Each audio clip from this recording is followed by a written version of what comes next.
Hi everybody, my name is Hilde. Today we're going to learn the basic posture for belly dance as well as some basic arm positions. Make sure you subscribe to this channel for more videos to come, and if you like this video, please click like. So we're going to look at the posture in belly dance as well as some different arm positions. So we're going to start with the feet together. And I usually keep my heels pretty close together and my toes slightly out. So I have a small turnout, a natural turnout in the feet. And the weight is going to be mainly on the heels. So often I tell my students to lift their toes off the floor. So just the balls of the feet and the heels are down, which is going to bring the weight a little bit more back onto the heels. We always have the knees bent. 99.9% of the times in belly dance, the knees are bent. Make sure that they're more bent than you usually would bend your knees when you're standing. So it's not a micro bend, it's actually a little bit past that. You're going to engage the lower abdominal so that you're keeping a length in the lower back. So at all times there's a tiny tucking sensation of the pelvis, so that we really have a neutral pelvis. Another way of looking at that is making a little triangle shape with your index finger and thumb and placing it on your low belly. If you're tucking too much, the angle, the arrow is pointing forwards. If you're not tucking enough, the angle is pointing back. So you want to have the angle pointing straight down to the floor, so that it's a perpendicular line basically. So from here, make sure that the weight is onto the heels, low belly engaged, low back is long, rib cage is open but without closing the back. So it's open at the front and open at the back. So I prefer to think of lengthening from the crown reaching up, and then the shoulders moving away from the ears. Take a moment to just roll the shoulders forwards, up, back and down to remind yourself to open the collarbones wide. You can keep the palms open just to see what that feels like. So there's 3 body positions that we use a lot in fusion belly dance. One is facing forwards. So same position of the body. One is facing about a 45-degree diagonal to the left. Now what happens here is that the torso is going to slightly twist so that the upper torso is facing forwards. And then the same thing happens on the other side. So diagonal line to the right, but then a small twist in the upper torso. So from this place, we do all our isolations. Say that I'm doing a hip drop, I'm going to be here, I have that micro twist in the spine. If I'm facing front, perhaps I'll be doing hip isolations and so on. Now the arm positions.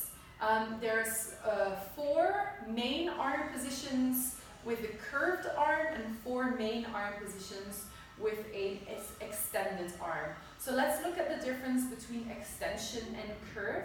So it's really about the rotation in the shoulder.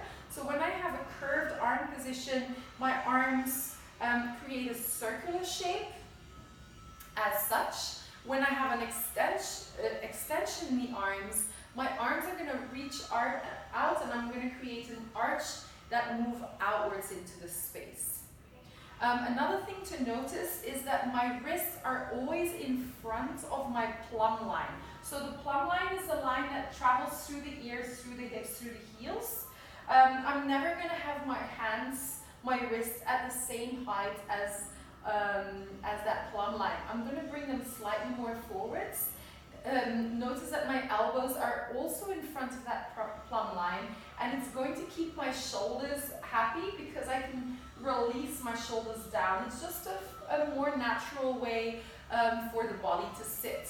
So I'm going to show a few different positions. So I'm going to take a first arm position with that curved position, elbows out. I'm going to take a high first. So there's 2 ways of doing this. If we have a more tribal style, perhaps the hands are shoulder height. If we have a more oriental style, perhaps the arms are more at the height of the solar plexus so that the rib cage is still visible. We're going to take the curved position out to the side. This is probably the trickiest one because most people pull the arms back too far. So again, keep those elbows in front of the plumb line. And then the last position is with the arms up above the head. So again, create a curved shape. But rather than curving the arms like this, I wouldn't really place my arms here. I'm going to move my fingertips upwards so I have more of a U-type shape in the arms. So just to recap for a moment, curved arm positions, low first, high first, adjusted high first, second, and fifth. And I'm borrowing these terms from ballet and jazz. Secondly, the extension in the arms, very similar. So rather than being here, I'm going to move my arms out and my elbows are actually pointing diagonally down, fingertips are out. So this is an adjusted second, so notice my second is here. I'm just going to allow my elbows to drop, so it's an adjusted second. This is probably one of the most common places of the arms to be. I could also have a low arm position. I could have a high arm position here, so it's like an adjusted fifth. And I can even bring my arms to the front. Now, I wouldn't really use this, but I would maybe use it in combination of a high first and a fifth. So I potentially might be here, yeah? So just like this position, I could use all these different arm positions combined in different ways. For example, I could take a second and a fifth in a curved arm position. Let's look at how the arms change when we're on an angle. So when we're on an angle, as you know, you have to twist from the torso slightly so that the rib cage is facing front. So if I were having a curved arm position, I would literally bring my curve to the front. I might not be completely face front, but it's definitely not on the diagonal pathway. So I could be here, here, opening up and taking it in fifths. Same thing on the other side. So now I'm twisting the other way. Take the arms up, second, fifth, and high first, and then again I can combine this. So if we were to look at a double choo-choo, we would use a fifth and a high first, and then we would switch. Yeah, so we're using these arm positions for different steps, basically. So then looking at the extended arm from those body angles to the side, so I have my adjusted second. Now I'm gonna actually bring this right arm slightly back, and I really want to make this left arm visible. I can bring the arms up, I can bring one arm front, one arm up, I can bring one arm down, one arm up.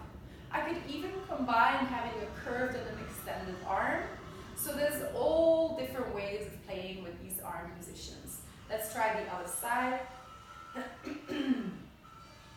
So taking your twist, and then let's take that modified second.